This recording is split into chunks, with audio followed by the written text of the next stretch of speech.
Chart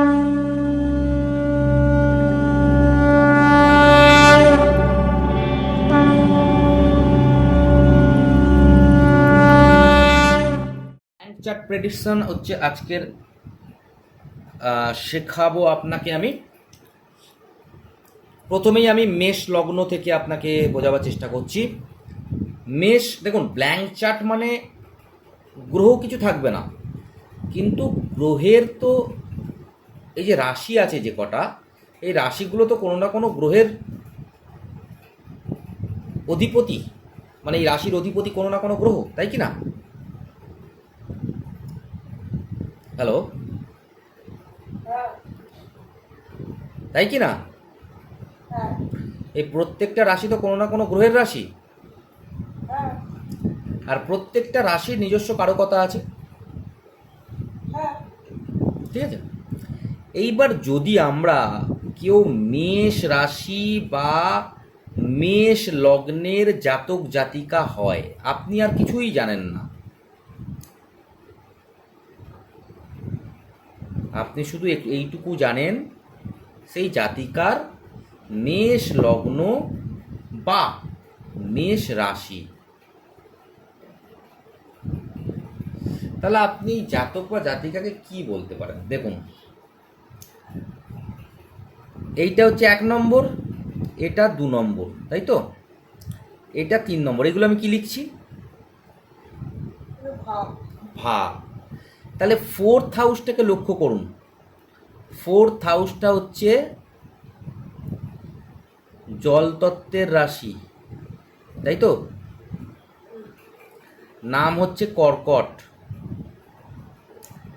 এর অধিপতি হচ্ছে কি?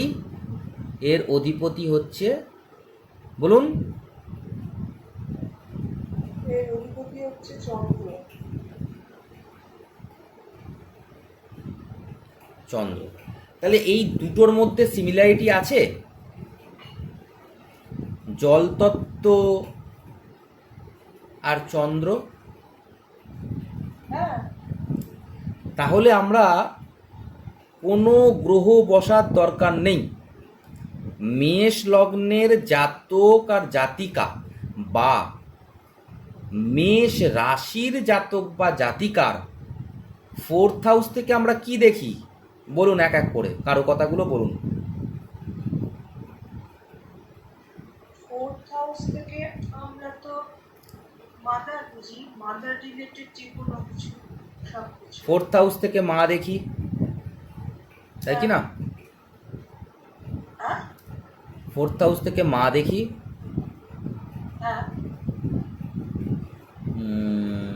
দাঁড়া, স্লাইড আছে।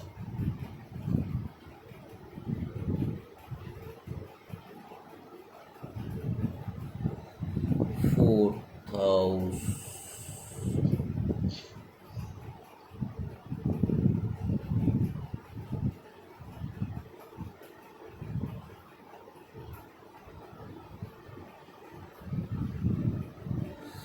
ফোর্থ হাউস থেকে আমরা দেখি হচ্ছে মা।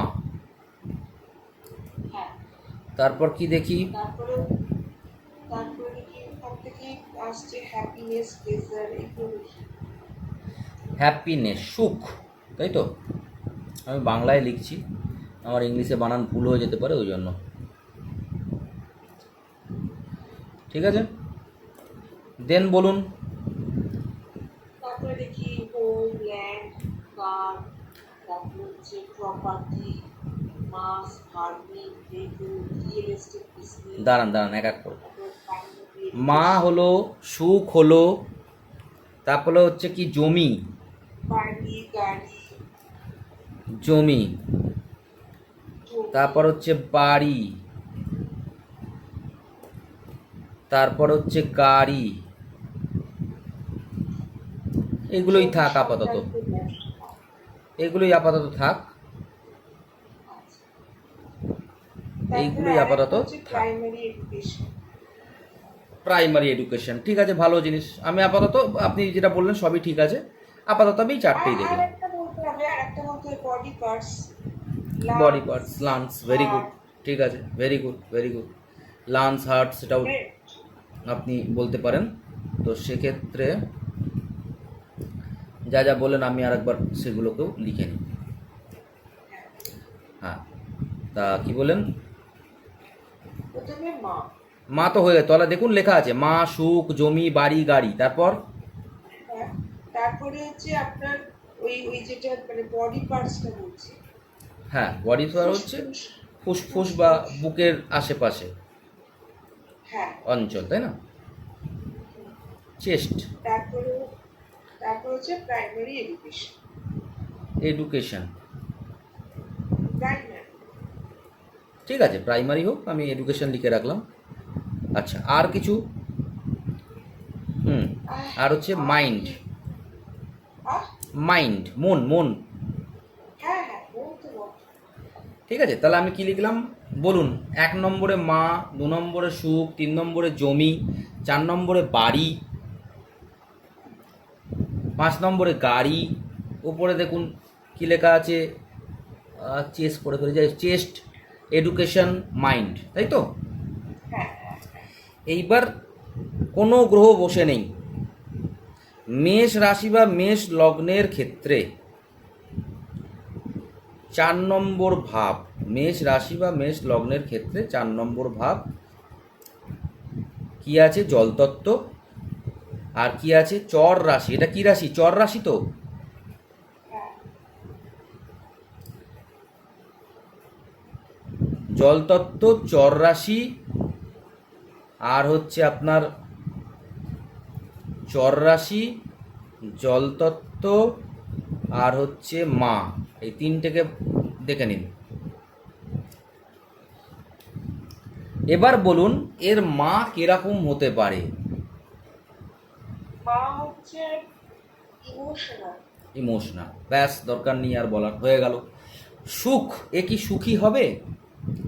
জলতত্ত্ব, চন্দ্র, জলতত্ত্ব আর চন্দ্র। 4th হাউসে আমি কি ধরলাম? কোনো প্ল্যানেট বসে নেই কিন্তু চন্দ্রের ইম্প্যাক্ট তো পড়ছে, সুখী। চন্দ্র সুখের কারক প্ল্যানেট, আমি কোনো প্ল্যানেট দেখছি না, তাই এখানে চন্দ্র আছে, তাই মেষ লগ্নের লোকেরা সুখী হবে, হ্যাঁ। তাই না? চান্সেস তো তাই দেখাচ্ছে। মারা মা সুখী। মারাও সুখী হবে, মায়ের জন্য জাতকরাও সুখী হবে, মায়ের জন্য সুখ পাবে, মায়ের থেকে সুখ পাবে, সবারই সুখ পাবে। হ্যাঁ। তাই কি না? এইবার চলে আসুন জমি। মায়ের জমি আছে, এবার মাকে ছেড়ে দিন, মাকে ছেড়ে দিন, মায়ের জমি বাড়ি ওগুলোকে ছেড়ে দিন, এবার মা ছেড়ে দিন। এবার জাতককে নিয়ে বলুন জমি। নিজের জমি, গাড়ি, বাড়ি থাকতে পারে। কেন থাকতে পারে? সে তো সবারই থাকতে পারে, এর কেন থাকতে পারে? এর যার 4th হাউস আছে তার তো জমি বাড়ি গাড়ি সবই থাকতে পারে। এটা আবার কি ধরনের আপনার প্রেডিকশন হলো? এর তো 4th হাউস মানেই তো জমি বাড়ি গাড়ি, কিন্তু এর থাকবে কেন আর কি ধরনের থাকবে সেটাই তো প্রেডিকশন দেবেন। যদি আজকে আমি আগে বলুন, যদি আজকে আমি এখানে তুলা লগ্ন ধরি, এরও তো 4th হাউস, এরও তো জমি বাড়ি গাড়ি সব থাকবে, মকর লগ্ন থাকবে না? তো এই আবার কি ধরনের প্রেডিকশন হলো? আমি তো কোনো গ্রহই দেখছি না, এখানে গ্রহ নেই তো। তা এখানে যেই গ্রহের ইম্প্যাক্ট পড়বে সেই গ্রহ অনুযায়ী সেই ধরনের জমি, সেই ধরনের বাড়ি, সেইটার কথা বলবো আমরা, বোঝা গেল? ও আচ্ছা। জমি বাড়ি গাড়ি তো সবারই থাকবে। হ্যাঁ হ্যাঁ হ্যাঁ। আপনি বলছেন মেষ লগ্নের জন্য জমি বাড়ি গাড়ি থাকবে। তাহলে এর যে জমিটা থাকবে, এটা বলতে হবে যে এর যে জমি, সেই জমিটার আশেপাশে কোনো জলাশয় থাকতে পারে, হ্যাঁ, পুকুর থাকতে বা পারে। কোনো জলাশয়ের জমিকে ডুবিয়ে সেই জমিটার ওপরে এদের জমি হতে পারে, বোঝা গেল? দেখুন মেষ লগ্নের 4th হাউস মানে বাড়ি, তাহলে আর বাড়ির সামনে কি দেখছেন? চন্দ্র মানে জল আর জল তত্ত্ব, তার মানে বাড়ির সামনে জল থাকবে। সেটা কি জল? এই কর্কট রাশি থেকে আমরা নদী দেখি, কি দেখি? নদী। বৃশ্চিক রাশি থেকে আমরা কি দেখি? বৃষ্টির এসে যে পচা জল, মানে খানার জল। বৃশ্চিক রাশি থেকে আমরা দেখি পুকুর,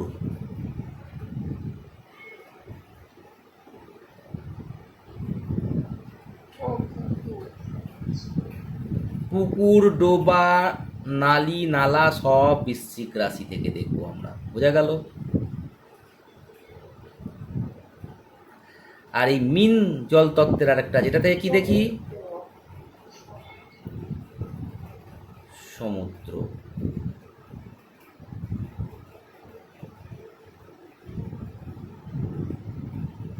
তাহলে কারো যদি সিংহ লগ্ন হয়, তাহলে আমি কি বলবো? তোমার বাড়ি, এটা তো ফোর্থ হাউস, সিংহ লগ্ন দেখছেন, এটা এটা সেকেন্ড হাউস, এটা থার্ড হাউস, বৃশ্চিকটা হয়ে গেল ফোর্থ হাউস। তাহলে সিংহ লগ্নের ক্ষেত্রে আমরা প্রেডিকশন কি দেবো? বাড়ির আশেপাশে পুকুর আছে। পুকুর আছে। তাহলে মেষ লগ্নের ক্ষেত্রে আমরা প্রেডিকশন কি দেবো? বাড়ির আশেপাশে নদী থাকতে পারে। ঠিক সেরকমই ধনু লগ্ন বা রাশি, এটা 1, এটা 2, তার আশেপাশে সমুদ্র এটা আছে। 3, সমুদ্রের কাছে এটা বাড়ি। 4। তাহলে ধনু লগ্নের লোকেদের কোনো না কোনো বাড়ি সমুদ্রের কাছাকাছি থাকতে পারে, পরবর্তীকালেও থাকতে পারে, জমিও কিনতে পারে। আর তা না হলে তারা সমুদ্রে গিয়ে মানসিক সুখ পাবে। এটা ফোর্থ হাউস, মনের সুখ। এ কোথায় গিয়ে মানসিক সুখ পাবে? কোনো বড় সড়ো পুকুরের পাশে, ডোবার পাশে মাছ ধরবে, মানসিক সুখ দারুণ পাবে। আচ্ছা। সিংহ লগ্নের লোকেরা বড় বড় ছিপ নিয়ে পুকুরে মাছ ধরবে, রাজকীয় এটা অভ্যাস, দারুণ সুখ পাবে। ধনু লগ্নের লোকেরা সমুদ্রে গিয়ে বসে কবিতা লিখবে, দারুণ সুখ পাবে, কারণ মনের জায়গা সমুদ্র বসে আছে। আর মেষ লগ্নের লোকেরা নদীর পাশে বসে হাওয়া খাবে, দারুণ সুখ পাবে, কারণ মেষ লগ্নের লোকেদের ফোর্থ হাউস, মনের সুখের জায়গায় নদী আছে। হ্যাঁ, হ্যাঁ। কোনো গ্রহ দেখলাম না, শুধু দেখলাম তার লগ্ন কি, তার রাশি কি। বোঝা গেল? হুম। এটাকে বলে ব্ল্যাঙ্ক চার্ট প্রেডিকশন। কি বলে? ল্যাংচা পুলিশ। এইগুলোকে বুঝতে হবে, ঠিক আছে?